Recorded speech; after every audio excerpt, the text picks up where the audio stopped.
Hi guys, and welcome back to my channel. It's Yvonne from GingerChickRehab. I'm so glad to have you back today, and if you're new here and visiting my channel for the first time, welcome.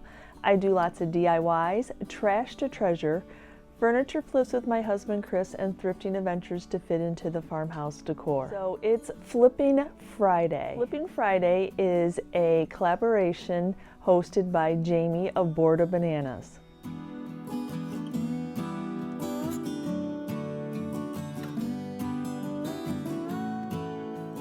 So in Flippin' Friday, we take an item and we flip it. We turn it into something new, something different. So as a thrifter and a reseller, I do lots of flipping. So this is what today's video is all about. I am taking some of my thrift haul items that I usually do in my Sunday Fun Day haul video of my makeovers, but I had 3 hauls this month and it was just too large, so I decided to take some of the metal items and some of the resin items that I will be spraying with spray paint and show you how I get that grouping ready to resell, you know, in my retail booth. So I just thought this was a good way to separate the 2 videos so that the video was not too long. And this is definitely a flip. This is a thrift store flip. And remember that this is a playlist of some very talented YouTube creators along with Jamie. So don't forget, you know, after you watch my video to pop onto Jamie's video and the playlist. It will be a wonderful playlist of all the other creators that participated in this challenge. So when it comes to this type of piece, like these metal candlesticks, or these resin garland holders, or this metal tray, you know, I just feel that spray paint sticks to metal much better, and it also sticks to the resin much better. And then for me, being able to spray it out of a can, even though I can't say that it's, you know, a faster job than painting, because you do one side and then you flip it over and you do the other side, and then with the candlesticks you got to do another side, you know, and all letting it dry in between. But it does get into all those little pieces and crevices, and then it just, to me, it adheres better, and then I get to achieve the look that I am going for. And to me, it also gives a very smooth finish. So now when it comes to cleaning these type of pieces, we are now out in our workshop, and I have always just cleaned them in the sink with Dawn dish soap. So we'll see how a bucket of water goes of Dawn dish soap. It's just a nice degreaser. It gets anything off, helps me get the tags off. I will probably, after trying to clean these like this with a bucket of water, I'll probably clean them inside from now on and then bring them out into the workshop, because it's just not the same being able to soak some of these metal pieces with hot water to remove those tags. And I tried this little tool that somebody had recommended to me, a viewer had recommended to me, but the only downside of it is that it scrapes the item, and especially when you're trying to go for a smooth finish, I don't want an item scraping it, though it probably will work for other things. So like on these stars, you know, you're like, oh, those are probably cool. Maybe you think that, but I don't think it's cool when paint is chipping right off into your hand. So I'm really roughing this piece up to get that loose paint off.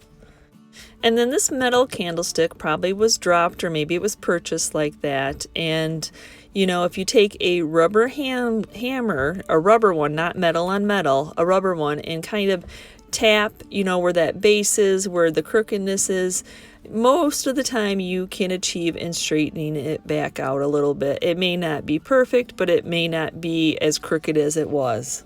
So now I have all the pieces all cleaned, I have all their tags removed, and as you see, like on these little garland holders, I have the bottom of them taped off because they have felt, and I wanted to protect that felt, along with this candlestick as well. And I will tell you, sometimes when I remove that tape, it does take the felt off. You know, I try to save it if I can, and then if it comes off when I take the tape off, so be it. And I know you guys are probably looking at that copper plate going, oh my gosh, she's going to paint that. You'll see what my plan is for it. Now this is our paint room. This is part of the shed that we attached our pole barn to. It's kind of a hard area to kind of video. I know some people were kind of curious, so we did put a bathroom vent in for right now until we can find something stronger.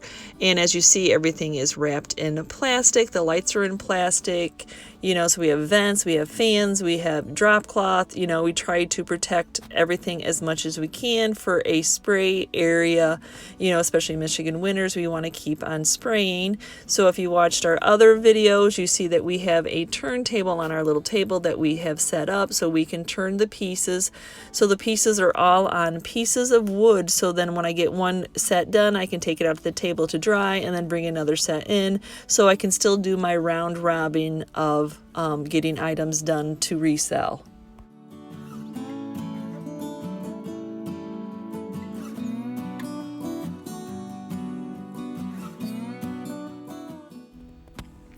So my go-to for spraying items, I always start out with an undercoat of black, and some of the items will stay black, but I just love this Rust-Oleum paint and primer in one. I just love how it goes on and how it adheres to the metal and the resin that I am painting, and it's pretty cost efficient. It's a little bit under $4 a can in my area.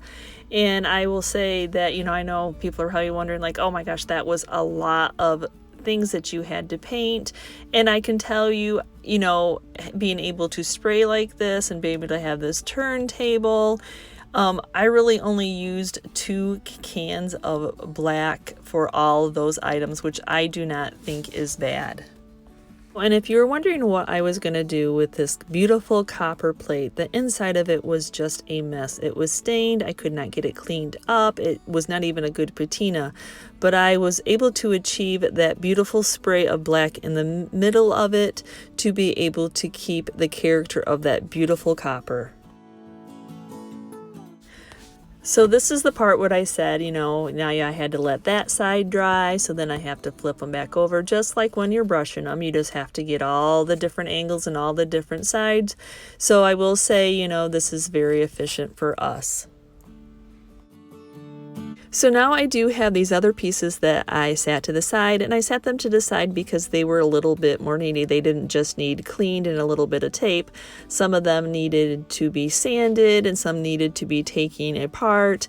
And I know that everybody, you know, I got mixed reviews on this little button, you know, sewing box, but I just wanted to give it an updating and fit it into my farmhouse look, and it is very cute, and I'm still going to keep it a sewing box, but I just want to update it a little bit more. And then of course to paint this piece I need to remove the little needle cushion, and then as I was sanding it, these little dowels are loose, so I'm using my Starbond glue just to reattach those. And if you are new to any of the CA glues, oh my gosh, these are awesome products. You put a little bit of dab of glue on what you need to glue, and then that spray is a dryer. So in 15 seconds of you holding an item, it is completely dry, it is completely fixed, and it is ready. You're ready to move on.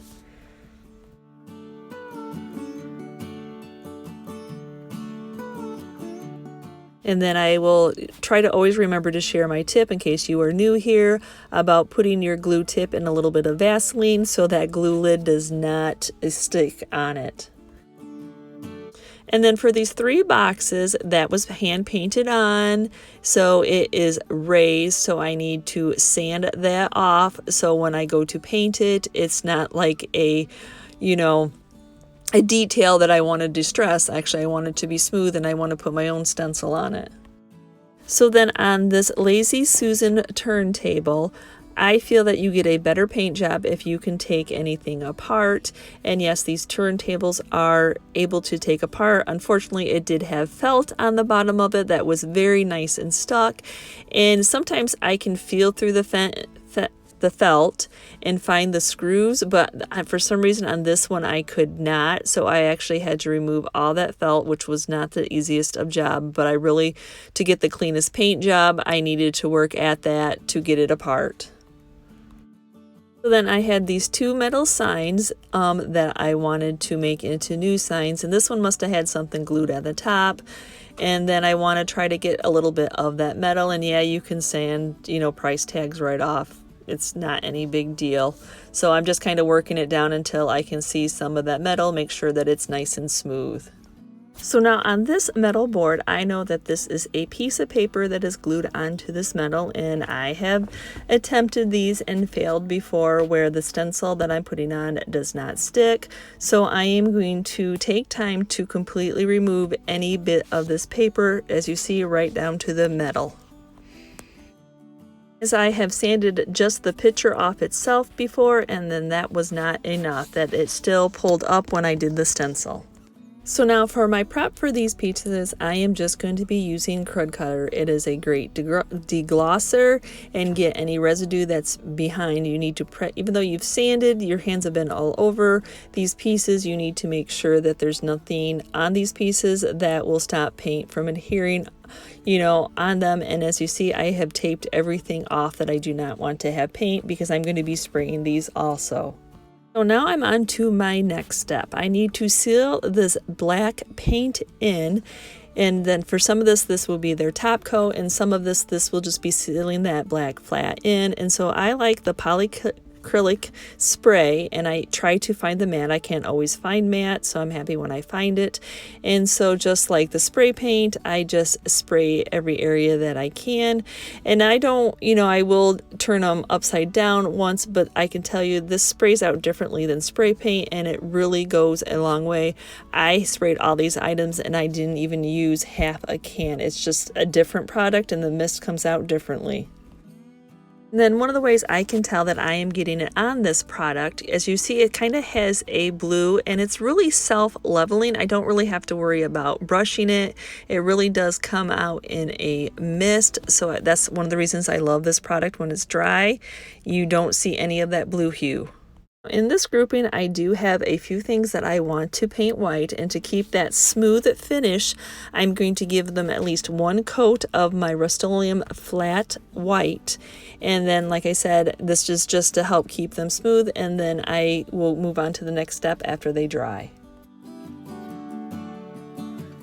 As you see, I did the same thing. I have them on board so I can take them in the spray area where it's ventilated properly, and then I just carry them very gingerly, especially when you're doing these, you know, these decor pieces, these candlesticks that are, you know, but these are all the pieces, and now I'm just waiting for them to dry. And then now you know that I have them white, but I like the white of my Kills paint. The white to me from the Rust-Oleum's a little bit on the blue side, and I just like my products to match in my retail booth. So I do give them a couple coats of my Kills paint and primer just to get the white that I like. And yes, I could probably buy a different white spray paint, but cost efficient. I looked at the other ones, and once you start getting into chalk paints, and you know, it's more money for the, you know, the different types of colors and the different types of spray paints. Now for this grouping, I don't really have a lot of hardware. This hardware just belongs to the clock, and I want that to be black, so I'm just using that same Rust-Oleum paint and primer in the flat black, and then I will just give it a couple coats, flipping it over, and then I will seal this hardware in with the Polycrylic also. Now that my black pieces are painted, they're polycrylic, they're sealed, I'm going in and distressing them. It's just a look that I like, and so I am taking a 150 sandpaper and pushing hard on those edges so some of that natural wood comes through. And then, I mean, it's just how much pressure you put on, how much you want it to be distressed. And then to open up that polycrylic, I'm using a fine grit steel wool, and I'm just running it over the entire piece. For some reason, even though that's a matte polycrylic, it kind of leaves a shine, but I need to open that polycrylic on because I'm going to be waxing these pieces. And then on my metal pieces, I really only need to use the steel wool to get them to distress, because, you know, there's nothing really for the paint to soak into. It's just kind of sitting on there, and they really haven't had the proper, you know, time frame to cure. So just using the steel wool is enough to distress them. Now for some of these pieces, I had envisioned them as risers. I absolutely love this metal candlestick and that copper, and then I do absolutely love how this plate perfectly fits in a base that I already have, and I'm still a little bit on the question side. I'm not sold on this one yet. So now to stick the base onto these risers, I'm just using the E6000 glue. I do really absolutely love this, especially for attaching two pieces together. I find that especially since we're doing metal on metal. So I'm just going to go around the rim, you know, and this is, you know, I've had this bottle for a while, but it still works to do what glue does and stick two things together. So I'm just kind of taking little piece size amounts and running it around the rim. And then since I'm not looking for a fast cure time that I'm going to let these sit overnight, I'm going to go back in with my Starbond CA glue, the thick, and then go around the whole entire piece to make sure that this metal and metal is good and secure, you know, and trying to center as best as I possibly can. You know, you just do your best. And like I said, I'm going to be letting these sit overnight. Oh, I forgot. Don't forget to put that tip of that CA glue in some Vaseline so that it does not dry up. And as you see here, I just put a towel on top of my item and a full paint can to make sure that they get a tight bond and let them sit overnight. And now I have them onto my white pieces. They have their couple coats of my Kills paint and they're ready to be distressed. So on these pieces, I'm just using I'm still using, you know, because there's spray paint on there, I'm using the 150 sandpaper, and I'm just, you know, pushing hard on those edges where I want to see a little bit of that black that I had previously painted to show through. And the same thing with these garland hangers. I'm just pressing hard on all those little details to get those to pop. The silver was kind of hiding all these beautiful details. And so I just switched paper, but I am using a 200 grit on these just because they are a resin. And then for these pieces, this is where I'll be removing that paint or that tape that I put on the bottom. That way that I can get that hard crusty, where the tape and the paint kind of meet up. And I always do a little prayer that it does not pull this felt off. So now for my white pieces, I will be finishing and protecting that paint off with this Varathane finishing wax. I absolutely love this stuff. It just seals that paint in, just gives them a nice protection for my white paint. And I just take a piece of a drop cloth that I cut off when I'm reupholstering, and then I just rub it on and then take a dry piece to rub off any excess. Now for my black pieces, I absolutely love this Waverly Antiquing wax that I can get from Walmart. I know that it's becoming more available now. It was kind of hard to find, but look at what it does to this black that I have sanded and opened up that polycrylic to accept it. It just finishes that piece off beautifully. You see how it kind of looks scratchy and kind of dull. It just richens up that wood and that black. It just gives it a nice satiny look. Then to kind of give an updated look on these handles on this wire basket, they were very polycrylic or polyurethane or whatever they were sealed with, and I sanded that off and then opened that wood up and then put a little bit of that Waverly wax just to give it a little bit more updated look. So now for these items, I will be doing a stencil on them. So I kind of have separated them out, and now I will go to my Cricut and design some designs to stencil on them. And now for the 3 nesting boxes, I'm going to be using this little leaf garland, and I need to ungroup this, and then so it does not cut out separately, and then I need to weld the pieces together. So there again, it does not, because it wants to cut this out like in 3 pieces. That's the only downside so far I am seeing of the Cricut, where the silhouette doesn't do this, if anybody was wondering. And now I'm going to be sticking a number 1, number 2, and number 3 inside of these. In the same thing, the font that I chose, it was going to be layered, so I need to go in and ungroup it, and then I'm going to resize my 0. See how there's an undercut on that I wasn't even aware of when I started to print, to do this out. So that's what I had to do. I had to separate those out, and then now I can go back in and make my little O's smaller. See how there's 2 of, it's something that the silhouette doesn't do, and I'm still new to this Cricut, so I'm learning and trying to share right along with you.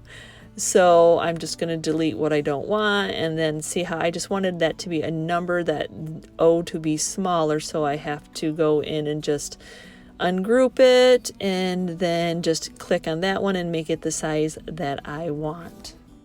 And now that I have it all ungrouped, I need to put my tight little packages, my two, my 1, 2, and 3 next to the NOs for the number, get rid of what I don't want, and then I need to regroup these separately so then I can move them and stick them inside that wreath. So as I'm still building up my library for my Cricut, the little egg basket that I'm redoing, I wanted to put fresh eggs on, so I typed in fresh eggs, and I'm looking to see if they have any pre-made designs, and I did not run across one. So then that meant I just went to my fonts and picked out what font I thought I wanted. And the nice thing, after you type it out, you can kind of change the fonts to see if it's something that you want. And the one thing that I'm not used to yet on the Cricut is that when you type it all out, it doesn't let you space. You have to space everything separately. On the silhouette, it lets me put the space in. So it's just, a little bit different than the other machine. Then I want to, even though I'm doing these all on separate projects, separate items, I have to attach these all together now that they're all in black. So when I go to cut them, they don't want to cut out on separate. I just want to put one piece of vinyl in, and I just want to be able to cut out at the same time. So I have to attach it all together. So now I have two of those signs that I wanted to make, and I do a lot of Pinterest searching in my downtime, and then Instagram to come up with some little, ideas for making original signs. So these signs are kind of similar to what sell really well. So that is what I'm going to be putting on my metals that I have are remaking as signs. And so then these are basically just typing it out and changing the fonts. For my stencil colors, I'm going to be using my multi-use in black and my multi-use in white, both Alpha Barrel products. So I am going to be trying a little bit differently the technique that a viewer gave me about, when I'm doing the black item to do the paint that I did, fill in the stencil with the paint that I painted the item to seal in to make crisp lines. Now, unfortunately, when I'm stenciling in the house and, a room, and then the paint that I use is out in our workshop. So I kind of wondered if I did the black first of the apple barrel, and like here, how I'm doing the white of the apple barrel, if that would help make crisp lines, or did I actually need to use my other paint. So I thought, why not test this out, or I'd have to bring some of that paint into the house. So let's see how this works. And so now I'm just going to be going over, the black with the white, and I just use a sponge that I get. It's a makeup sponge from the Dollar Tree store, and what is there, a pack of 25, so very cost efficient, and I just do a little bit of paint on. It's better to do multi-coats than have too much paint on it. And so that's all I'm doing here, is just doing kind of like a little tapping motion, getting that paint on. So I hope this technique works. Then for these two metal signs, I'm just going to seal that paint in with some crystal clear. Metal doesn't really absorb, it's kind of just laying on there. And so I'm just sealing that paint in before I remove the stencil. Now, to remove the vinyl from these pre-painted items, I just use the help of the assistance of a blow dryer. And what that does is it just releases that sticky of that vinyl that I'm using, and it just makes it very stretchy, and that way that it doesn't peel off that previous paint. So here are the items that are now made over. They're now flipped. I absolutely loved that I painted that cute little black bird. I know I kind of got mixed reviews on that and just kept that heavy metal bell black, and I just love flipping these clocks. They just look so rich after I get them done. And I am completely out of candlesticks again, so that was another reason that I needed to get some of these painted up and showed you. So, and I do love those garland holders, and I absolutely love how this candelabra distressed. I just can't say enough about a piece like that. I'm happy when I run across something like that. So I have to say, I can't pick which a pair of those that I like the best. I like them both equally, and unfortunately on this candlestick I could not take those little knobbies off. They were just too tough to cut, and we might have ruined the piece by trying to do it too much, so we left them alone. And I absolutely love how this clock turned out. I just love how that black made that face pop, and I just love these black metal candlesticks. I just love everything about them. They're just a great decor piece, and I feel like anybody could add this into their home very simply. And I'm out of black stars, so that is why I chose these to be in black. And my plan for this napkin holder actually was to make it white, but once I saw it in black, I thought it was finished. That's what it needed to be. I mean, it's just what, your eye sees. And then on that little calendar, I'm waiting to get to the Dollar Tree so I can get some little cubes, because then I realized it was missing its other months, but it's still super sweet. And I absolutely love how this little fresh eggs turned out. I didn't change the color of the brown eggs. I think that is sweet also. And I love how this Farmer's Market milk can just distressed. And I'm not really sure how you all feel about these risers. I just absolutely love making unique risers. I just think they're a nice, they're just a very nice decor piece, something a little bit unusual from just, making one in a piece of wood. I just love taking thrifted items and making them into risers. And it's funny, will be the third one of these wire baskets that I painted black, so we'll see how that sells. And I absolutely love this little turntable with the handle, and just changing out that brownish on both that tray and on this Longenberger. Nobody told me that I needed to save this for, because Longenberger is what it is, and it basically wasn't ever even used, so just gave it a little bit updated color. And I just love the simplicity of just a white decor piece and these cute little nesting boxes. And this little sewing box is definitely something that I got a lot of reviews on. But, it was a thrifted item, and I'm Ginger Chick, and I do white and black. And, of course, I had to change that red out to some black and white ticking. And, yes, the white sparrow is one of the signs for me that sells really well. It's just a nice, simple saying. And then I absolutely love just, updating that copper candle holder. And yes, they all did work, and just the same thing, giving that a little bit of jute with some black and white ticking. So I thank you so much for watching today's video. And what did you think? Is this something that you would tackle?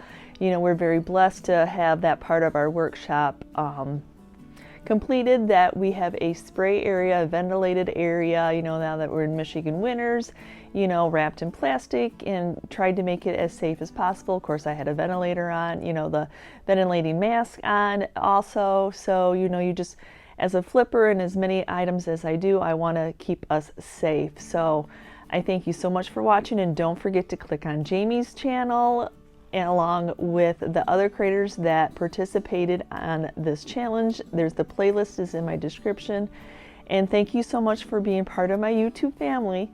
And if you'd like to be part of my YouTube family, just hit that subscription button along with the notification bell so you know when I have uploaded a new video.